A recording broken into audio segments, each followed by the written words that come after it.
Hello friends, welcome to my channel Knowledge Circle. आज के इस लेक्चर में मैं आपसे कुछ जनरल साइंस के क्वेश्चन डिस्कस करूंगा। काफ़ी इम्पोर्टेंट साइंस के क्वेश्चन हैं जो एग्जाम्स में पीछे पूछे भी जा सके हैं और आने वाले एग्जाम्स में भी पूछे जा सकते हैं। सो होप करता हूँ कि आपको ये क्वेश्चन पसंद आएंगे। अगर आप किसी कंपटीशन एग्जाम की तैयारी कर रहे हैं तो आप इन क्वेश्चन को जरूर याद रखिए, और अगर आप नॉन साइंस बैकग्राउंड से हैं तो ये क्वेश्चन आपके लिए डेफिनेटली बहुत हेल्पफुल होंगे। तो शुरू करते हैं। आज का फर्स्ट क्वेश्चन है, what is an altimeter? Altimeter क्या होता है? ये बेसिकली एक इंस्ट्रूमेंट है, साइंटिफिक इंस्ट्रूमेंट है which is use to measure the heights. Heights को मेजर करने के लिए भी कितनी हाइट है किसी प्लेस की, उसको मेजर करने के लिए जो इंस्ट्रूमेंट यूज किया जाता है उसे एल्टीमीटर कहते हैं। Next question is, who invented circulation of blood? यानी हमारी बॉडी में जो ब्लड सर्कुलेट हो रहा है, हार्ट से उसकी पंपिंग स्टार्ट होती है और डिफरेंट ऑर्गन्स में जो ब्लड जाता है, इसकी इन्वेंशन किसने की थी? यानी किसने ये जाना था फर्स्ट टाइम की सर्कुलेशन बॉडी में ब्लड सर्कुलेट करता है? तो फ्रेंड्स, उस साइंटिस्ट का नाम था मिस्टर विलियम हार्वे, जो जिन्होंने आज से 300 years before, around 300 years before इसकी इन्वेंशन की थी सर्कुलेशन ऑफ ब्लड की। Next question is, what is the function of lactometer? ये एक और साइंटिफिक इंस्ट्रूमेंट है, इसका क्या फंक्शन है? ये काफी इंपॉर्टेंट क्वेश्चन है। Lactometer is an instrument to measure relative density of the milk. यानी मिल्क की रिलेटिव डेंसिटी को मेजर करने के लिए जो इंस्ट्रूमेंट यूज करते हैं उसे लैक्टोमीटर कहते हैं। Next question is, what is acoustics? Acoustics क्या होता है?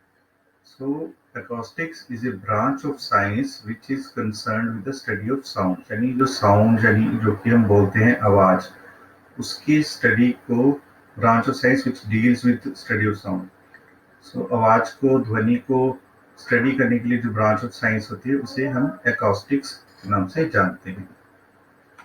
Next question is, what is geomorphology? Geomorphology क्या होती है? It is a study of the characteristics, origin and development of landforms. यानी हमारी अर्थ के ऊपर जितने भी लैंडफॉर्म है, चाहे वो ग्लेशियर्स हैं, चाहे वो माउंटेन के लैंडफॉर्म है, चाहे वो जो भी हैं सी के लैंडफॉर्म्स हैं, जो उनकी स्टडी है वो जियोमॉर्फोलॉजी के अंडर स्टडी की जाती है। Study of, it is a branch of the study of earth which is deals with the origin development of landform. यानी जो लैंडफॉर्म है वो कहाँ से डेवलप होते हैं, उनके क्या क्या करेक्टरिस्टिक्स हैं, उनके क्या क्या फीचर्स हैं, और उसको स्टडी करने के लिए जो ब्रांच है that is geomorphology. Next question is, which system is affected the most in AIDS? यानी एड्स जो एक बीमारी होती है उसमें कौन सा सिस्टम बॉडी का सबसे ज्यादा इफेक्ट होता है? सबसे पहले एआईडीएस। एड्स का मतलब होता है एक्वायर्ड इम्यून डेफिशिएंसी सिंड्रोम, जो कि एक वायरस की वजह से होता है जिसे हम एचआईवी वायरस भी कहते हैं। एचआईवी वायरस भी एचआईवी 1 और 2 की तरह होता है, लेकिन एचआईवी 1 है जो मोस्ट कॉमन है और जिसकी वजह से हमारे बॉडी का इम्यून सिस्टम काफी वीक हो जाता है। यानी हमारी बीमारियों से लड़ने की ताकत है वो कम हो जाती है। और जब हमारी बॉडी की बीमारियों से लड़ने की ताकत कम हो जाती है, यानी हमारा इम्यून सिस्टम जब वीक हो जाता है, तो बॉडी के डिफरेंट ऑर्गन्स पे इफेक्ट पड़ता है। वो ऑर्गन्स चाहे आईज हैं, या ब्रेन है, या हार्ट है, या इंटेस्टाइन है, बॉडी के डिफरेंट ऑर्गन्स उसमें इफेक्ट होते हैं। लेकिन मेन है उसमें इम्यून सिस्टम जो कमजोर हो जाता है, उसकी वजह से सारे इफेक्ट्स आते हैं। Next question is, glaucoma is a disease of which organ in human body? यानी हमारी ह्यूमन बॉडी में एक कौन से ऑर्गन की डिजीज है जिसे ग्लूकोमा के नाम से जाना जाता है? Glaucoma is a disease of eyes. हमारी आईज यानी आंखों के अंदर जब इंट्रा ओकुलर प्रेशर बढ़ जाता है तो हम कहते हैं ग्लूकोमा हो गया। ग्लूकोमा को हम काला मोतिया के नाम से भी जानते हैं। जैसे हमारी बॉडी में जो ब्लड होता है उसका एक प्रेशर होता है, इसी तरह हमारी आईज में भी एक फ्लूइड होता है जिसे एक्वस ह्यूमर के नाम से जाना जाता है। और उस फ्लूइड की में जब कुछ ब्लॉकेज हो जाए या उसका अमाउंट थोड़ा सा बढ़ जाए, उससे ये ग्लूकोमा नाम की बीमारी हो जाती है, जिसमें इवन ब्लाइंडनेस भी हो सकती है। Glaucoma is a disease of eyes. Next question is, what is physiology? Physiology किसे कहते हैं?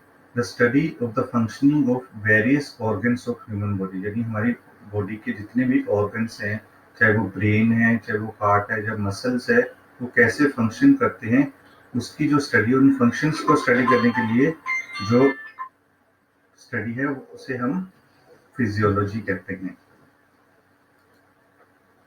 Next question is pellagra is a disease due to deficiency of which vitamin, यानी किस विटामिन की डेफिशिएंसी से एक बीमारी होती है जिसे पेलेग्रा के नाम से जाना जाता है। तो फ्रेंड्स इसका आंसर है विटामिन B4 यानी कि नायासिन। जो विटामिन बी है उसके डिफरेंट टाइप्स होते हैं, जैसे B1, B2, B3, B4, B6, B12, ऐसे डिफरेंट है। ऐसे उनमें जो B4 विटामिन है जिसे नायासिन भी कहते हैं, उसकी अगर शरीर में कमी हो जाए तो उससे पेलेग्रा नाम की बीमारी हो जाती है। Next question is malaria is caused by, malaria कैसे होता है। हम अक्सर सुनते हैं कि मलेरिया में यूजुअली फीवर होता है, बहुत ही high grade fever with chills. तो बाइट ऑफ एनोफिलिस मॉस्किटो, जो एक मॉस्किटो है जिसका नाम एनोफिलिस मॉस्किटो है, उसके बाइट से मलेरिया नाम की बीमारी हो जाती है। और जो ऑर्गेनिज्म है, प्रोटोजोन ऑर्गेनिज्म होता है जिसे कि प्लाज्मोडियम भी कहा जाता है। प्लाज्मोडियम भी डिफरेंट टाइप्स का होता है, like Plasmodium vivax, Plasmodium falciparum, Plasmodium malariae, Plasmodium oval, से डिफरेंट टाइप्स ऑफ प्लाज्मोडियम है, वो इससे स्प्रेड होते हैं बाइट ऑफ एनोफिलिस मॉस्किटो से, जिससे मलेरिया नाम की बीमारी हो जाती है। Next question is which are water soluble vitamin. So vitamin different types के होते हैं, like A, B, C, D, E। उनमें से बी और सी जो विटामिन है वो वाटर सोल्यूबल विटामिन होते हैं, और बाकी जो vitamin like vitamin A, vitamin D, vitamin E, वो फैट सोल्यूबल विटामिन होते हैं। Next question is what is pasteurisation. Pasteurisation क्या है। सो पास्चुरेशन एक ऐसा प्रोसेस है जिसके द्वारा जो मिल्क में बैक्टीरिया होते हैं, हार्मफुल बैक्टीरिया होते हैं, उनको किल करने के लिए जो मेथड अप्लाई किया जाता है by the application of heat, उसे हम पास्चुराइजेशन कहते हैं। सो इस मेथड को सबसे पहले फ्रेंच साइंटिस्ट जिनका नाम था लुइस पास्चर, उन्होंने डिस्कवर किया था।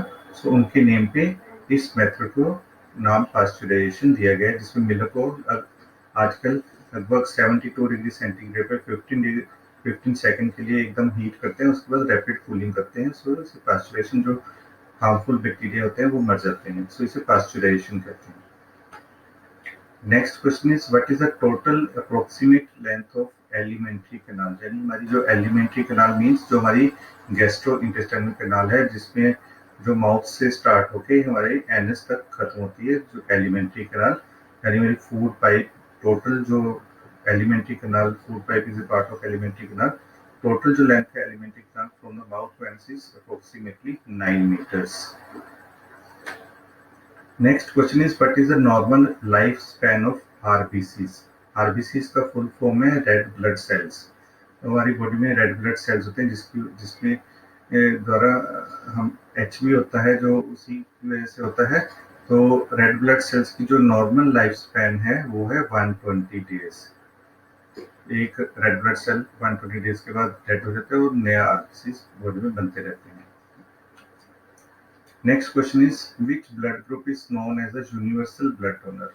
कौन से ब्लड ग्रुप को यूनिवर्सल ब्लड डोनर भी कहा जाता है। यूनिवर्सल मीन्स ब्लड डोनर मतलब अगर किसी पर्सन का ये वाला ब्लड ग्रुप है तो वो किसी भी और पर्सन को डोनेट कर सकता है। उसमें अगर इमरजेंसी है और कोई चेक करने की, जो हमारे पास कोई ऐसा मेथड नहीं है चेक कर सके, तो अगर किसी का universal own RH negative blood group है तो वो किसी को भी डोनेट कर सकता है। यूजली जब भी ब्लड डोनेट करते हैं या रिसीव करते हैं तो प्रॉपर चेकिंग होती है, उसके बाद ही ब्लड ट्रांसफ्यूज किया जाता है। लेकिन यूनिवर्सल ब्लड डोनर है जो वो ORH नेगेटिव है, यानी O ब्लड ग्रुप है, और RH जो कि रिसस मोंकी से नाम लिए गए, वो रिसस फैक्टर अगर पॉजिटिव हो तो उसको RH प्लस कहते हैं, अगर वो रिसस फैक्टर नेगेटिव हो तो उसे RH नेगेटिव कहते हैं।